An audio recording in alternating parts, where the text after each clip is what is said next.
Hello and welcome back to part 2 of Why Horses Bite. If you haven't watched part 1 yet, check out the link below in the description. And let us continue. So, in the world of spirituality and therapy where horses are involved, many people repeat the same thing. They say that when horses are chewing or yawning, they are releasing certain negative energy. And I noticed that everyone repeats this phrase in a kind of shallow way because they heard it somewhere. Do you remember I mentioned in the first part about relaxation and tension? Releasing energy as a mechanism is not as important for the body as relaxation. And there is a difference. Releasing means that I am getting rid of something. But relaxing means instead of getting rid of something, I use it as a resource to transform.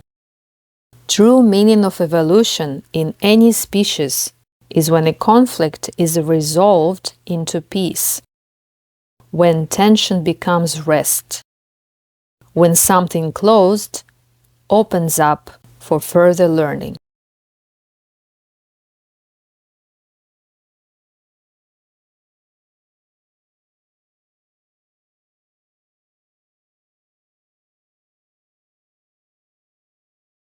When a new information or energy build up in the body, they need to complete a natural cycle.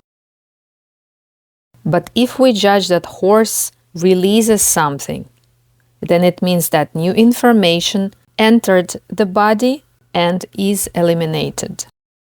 This is an energy-consuming process. It's a waste of body's resources, and nature does not waste energy. The same goes for humans who think that they release something when they cry or puke or laugh. By the way, did you know that horses cannot puke? The locomotion of their esophagus is not designed for such function. Whatever enters through the mouth goes only one direction. So even equine body's physiology says that everything that comes in has to be metabolized and processed on all levels. Now, let's substitute word release with relief, where relief signals a state of acceptance and calmness.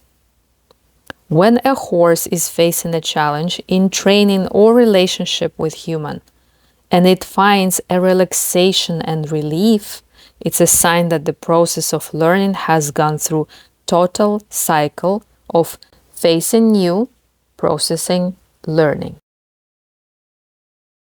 Leaking triggers the release of endorphins, which are the body's natural painkillers and mood boosters. Release of oxytocin, a hormone that is linked to social interaction, well-being, and anti-stress effects again. Dopamine, which contributes to feeling of pleasure and reward. This is really huge. Many horse owners believe that they need to reward their horses in a certain way, like a treat or a word or a hug. But horses have their internal rewarding system built in. And if horse relaxes while learning in your company, then this is the best reward for a horse, but also is for you. It's a sign that you are both moving in the direction of peace and understanding. Such horse will do understand from now on that the time and space in your company is a safe, peaceful way for it to process life. The tongue acts as a support system and a rudder through fascial connections. As an example, a plane's rudder controls movement and navigation of the airplane, allowing pilots to maintain directional control. In the same way, the tongue influences the entire body's alignment and core stability. You may be surprised to hear that tongue plays key function when horses walks, gallops, rolls, and just moves. We do not see that, so that's why we don't know about it. An example with humans.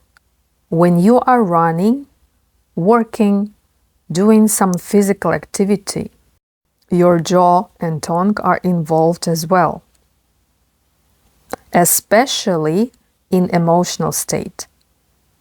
Most of people do not even feel it because they live in their minds and are disconnected from the subtle signals in the body. But when someone is angry and stressed, they unconsciously lock their jaw, and tongue is not relaxed but is more contracted.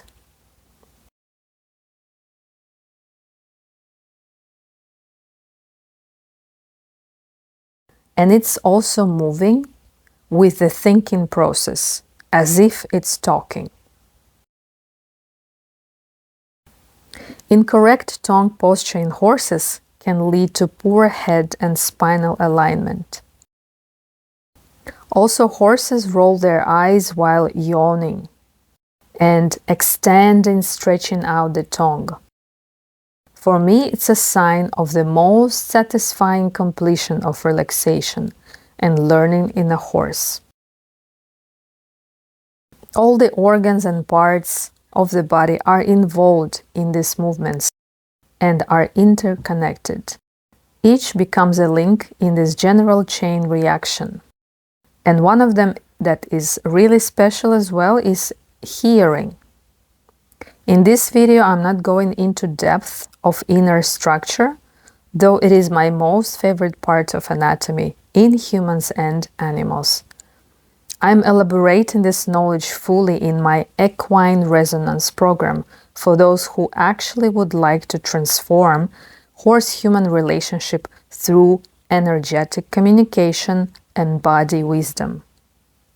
But what I can mention here is when horse yawns or licks, it engages the eustachian tube and vestibular apparatus to balance pressure between ears and the external environment.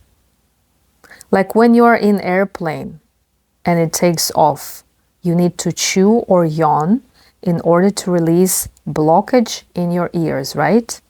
So this is the same. This balancing is the key mechanism in the horse's nervous system that is a part of transition phase that I have mentioned in the first video. It's a momentum when sympathetic nervous system begins to surrender to parasympathetic nervous system. Now, shall we connect all the dots? I would like to show you everything that I've talked about in action through my experience with different horses. Every horse has a unique level of tension and relaxation as a result of embryological development, DNA inheritance, environment of growing, environment of energy around, interaction with humans. All of this will define a level.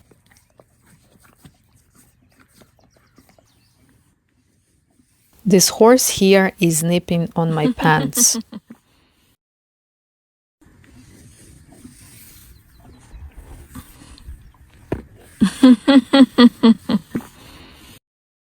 We can say that's a bite, but it's not aggressive or defensive. It's a safe use of mouth for learning that is part of his licking. I'm not giving too much importance to it. I'm not labeling it as something wrong, and I'm not trying to correct him. I actually relax more and take it as a humor. And yes, horses do have great sense of humor.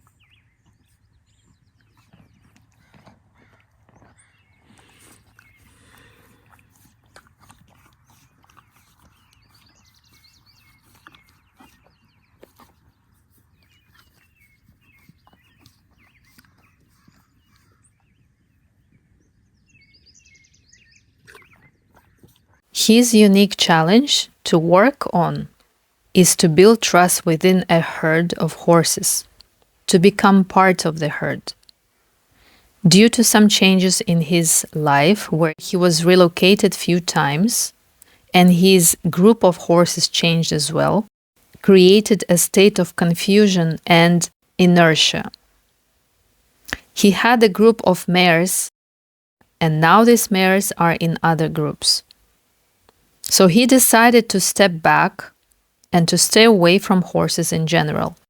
Most of the time, he is just by himself.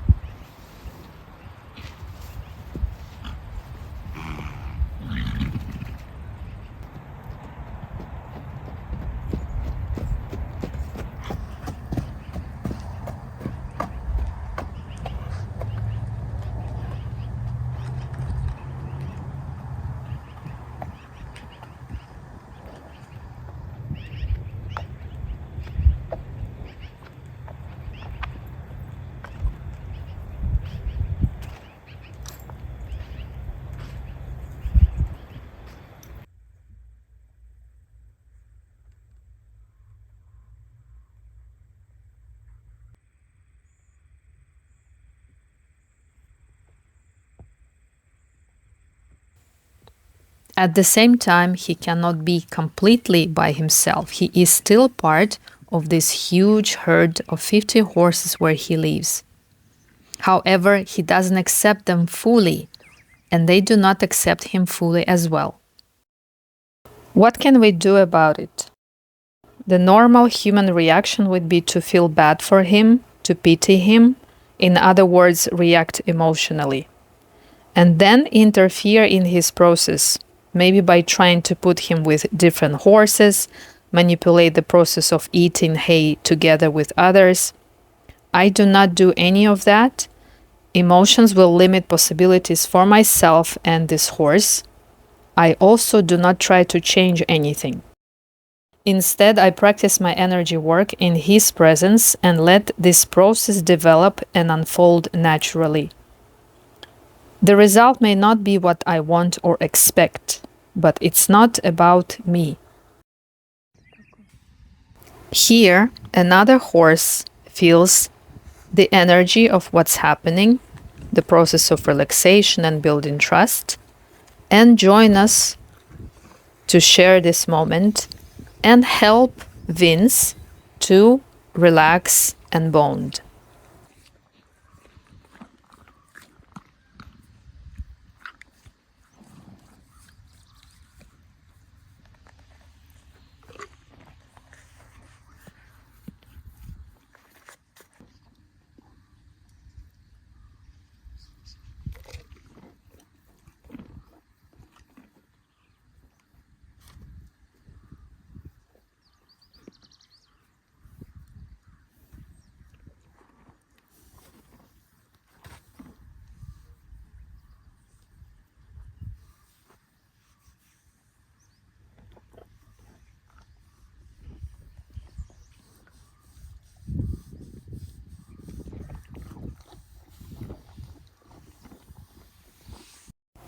I lived in that place only for 2 months, and of course it's not enough time to complete this.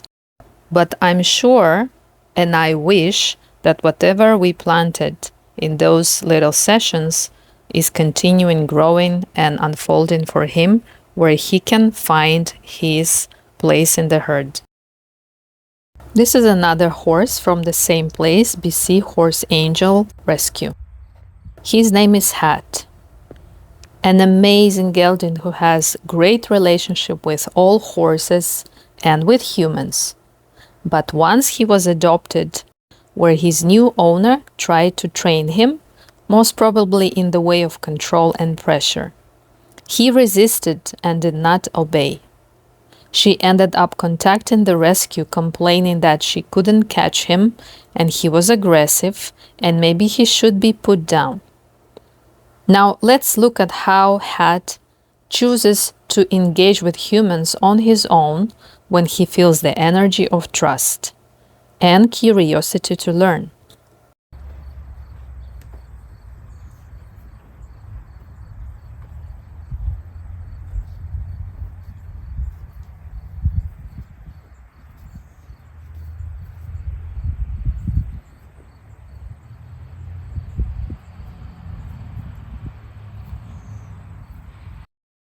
As you can see, I'm standing very tight and close to him. This idea of horse respecting my space and standing away is ridiculous for me because it actually doesn't allow me or the horse to use all the senses to meet each other. For me, the closer, the better.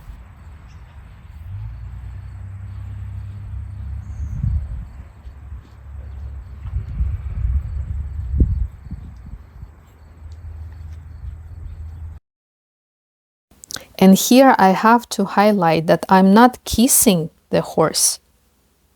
Kissing, it's an invention of humans. None of animals kiss each other. It's actually very unnatural.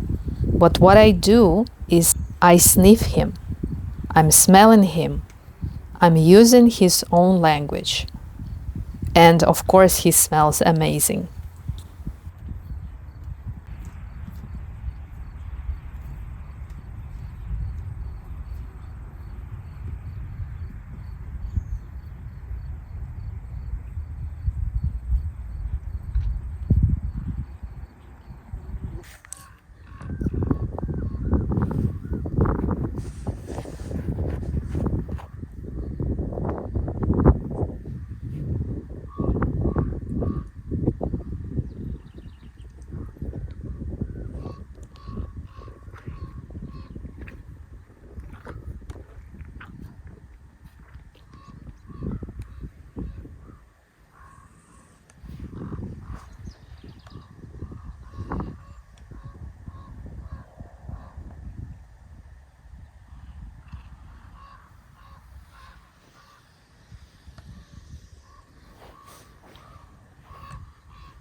In this very moment, I'm expanding my inner work.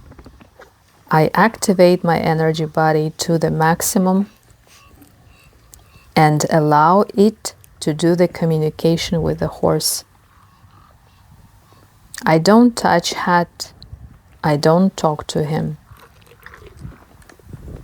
Because energy speaks and touches deeper and beyond physical limits.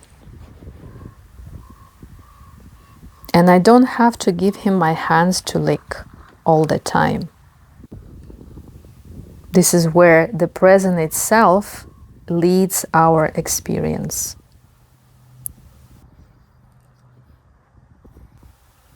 We usually pet and touch horses a lot, especially those that we like. But here I would like to show you when I hold my touch back and instead allow the horse to touch me. And I will be making a separate video on this topic, elaborating about touch, its impact, benefit, and limitation. Now let me show you different horses. Horses who have more nervousness in the body and the mind, and horses who also have fear in their body-mind system.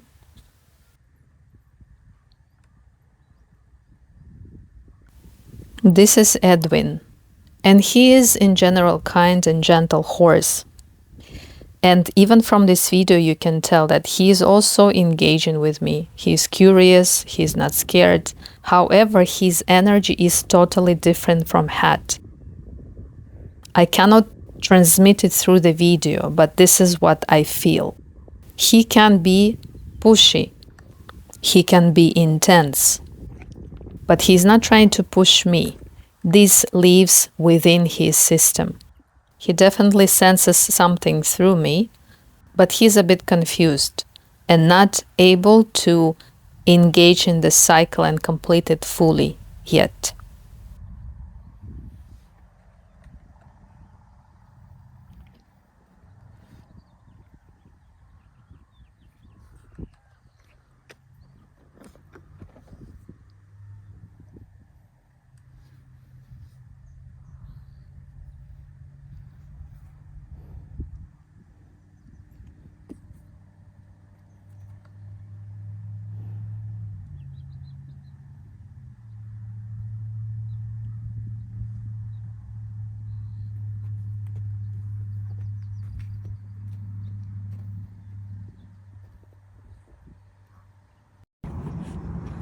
This horse is actively trying to expand own boundaries of peace and trust through mouth.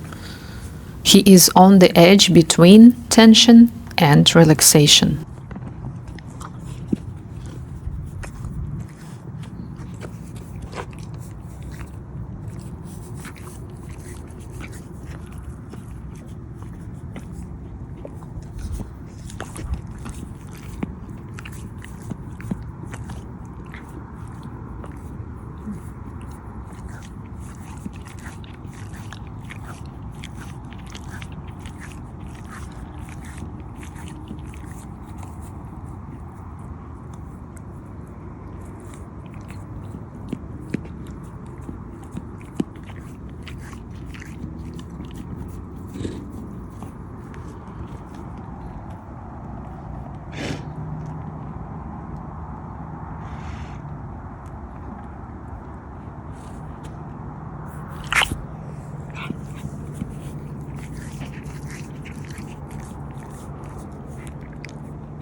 Notice how after he yawns, he shakes his ears slightly.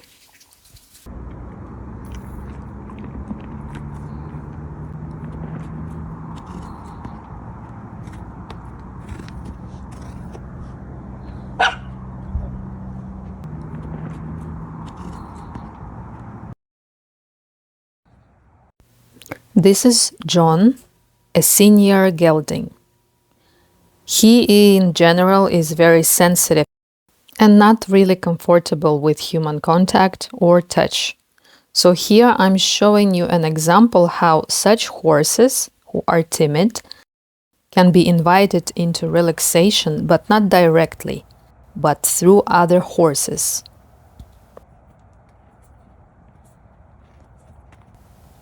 John is actively reading me and feeling my energy through all his body and senses.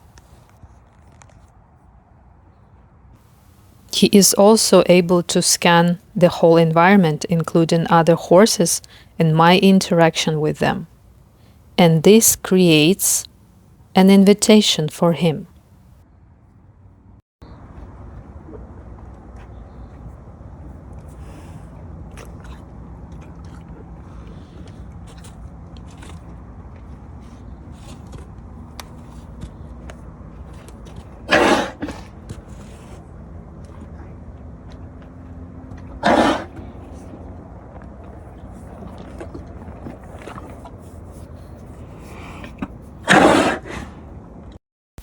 And this is Ranger. From all this herd, he is most confused and dysregulated horse. It took me around 1 month to stabilize him just a tiny bit. At this point in this video, he already shifted from being very demanding, very pushy, to being more gentle.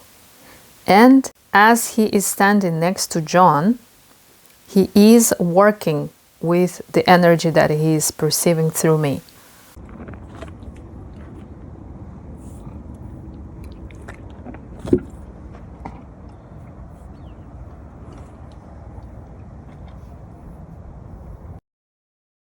He is witnessing other horses' process, he can feel it all, and indirectly something relaxes in him.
It's good to return to the story of Ranger, a horse that I told you was very intense. So his energy is like too much. From the moment when I came to the property, he was following me everywhere and he would interfere in every process that I had with a horse. So let's say I'm standing and brushing somebody, he just comes and starts pushing everyone and demanding attention. We can say that he actually would invade my space in an overwhelming way. So what I did with him, I started avoiding him. And I used my body for that. Every time I saw he was walking towards me, I would turn around and walk in another direction. I would turn around and not look at him. And I created this like energetic shield saying, you cannot trespass.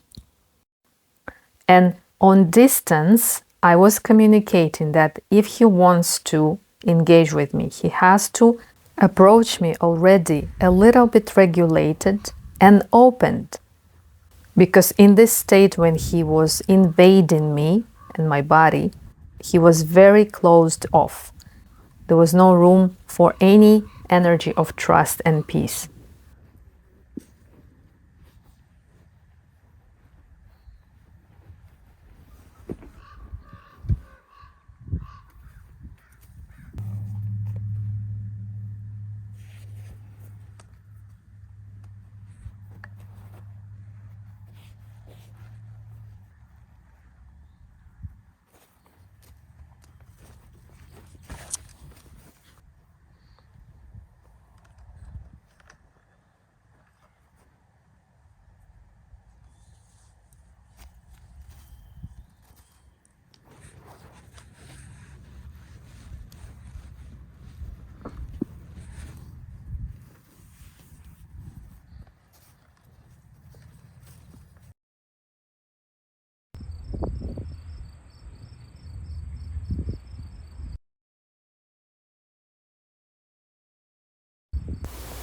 So how do horses end up being aggressive, defensive, and bitey?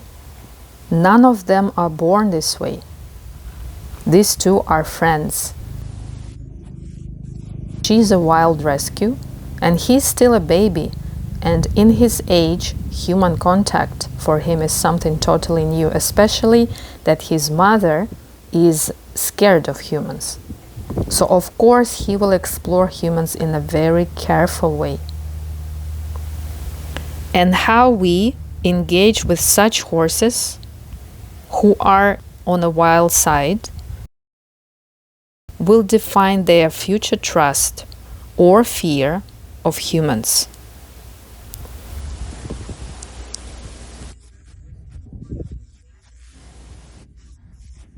And will also define our perception of these horses, whether we will label them as friendly puppies or aggressive, dangerous horses.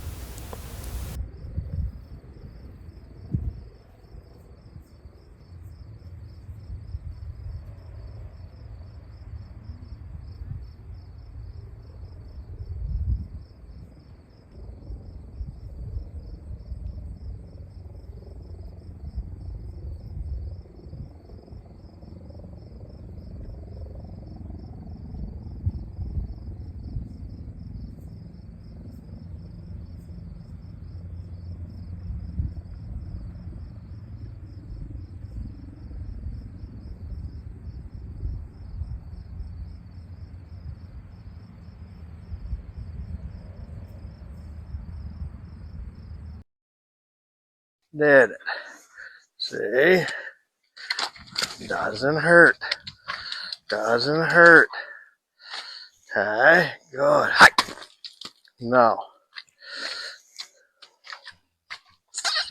No. Good. See? You'll end up enjoying this sooner or later.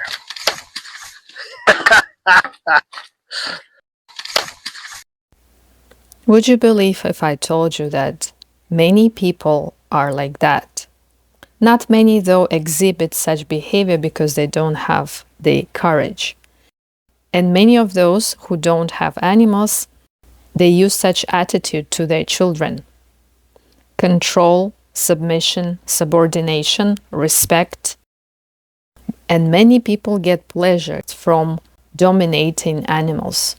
For them, it's an entertainment. It's fun and joke.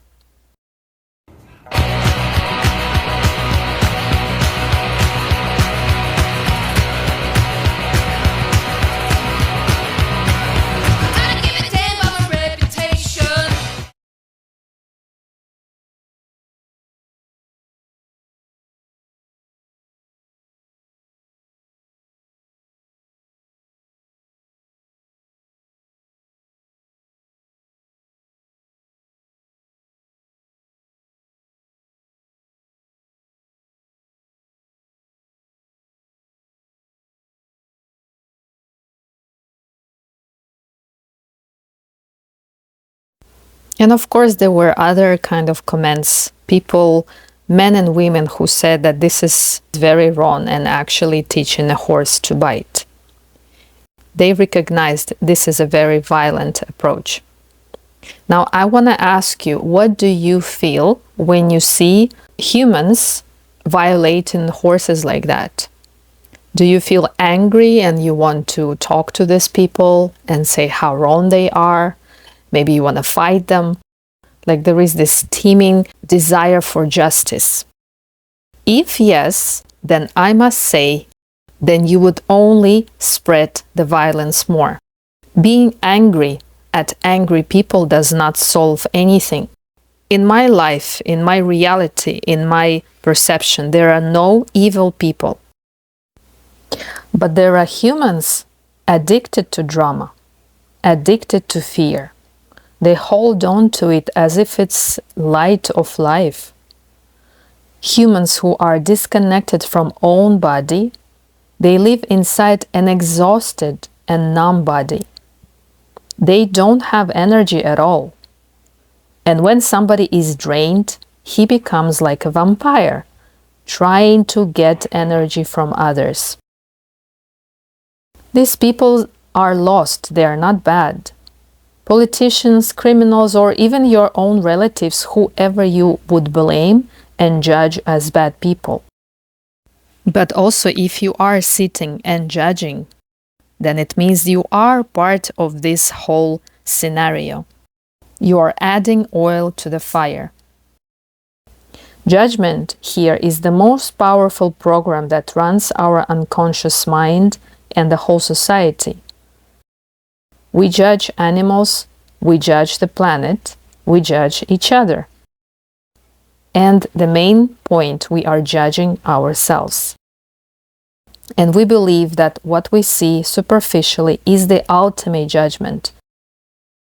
Judgment in humans' mind is a language, because we talk in our heads in human language.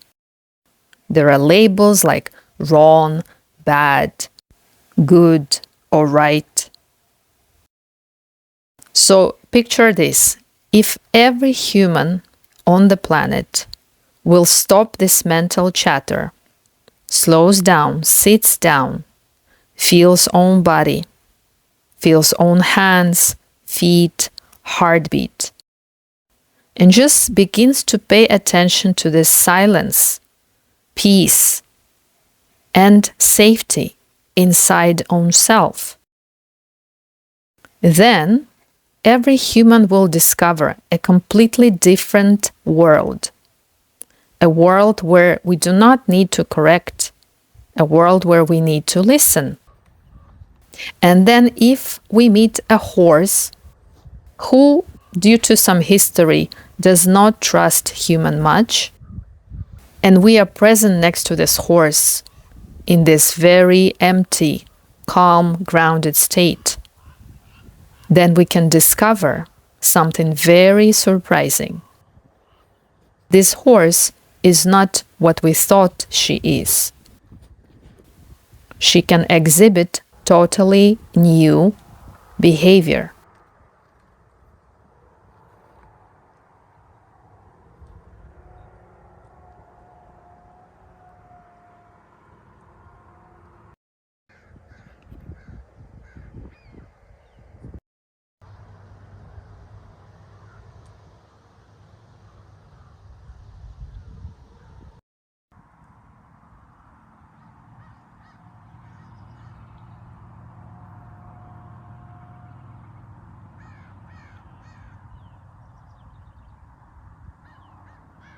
She is not confined in a small space.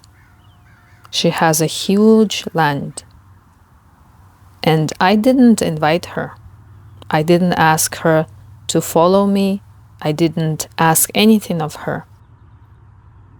She can leave me and be wherever she wants.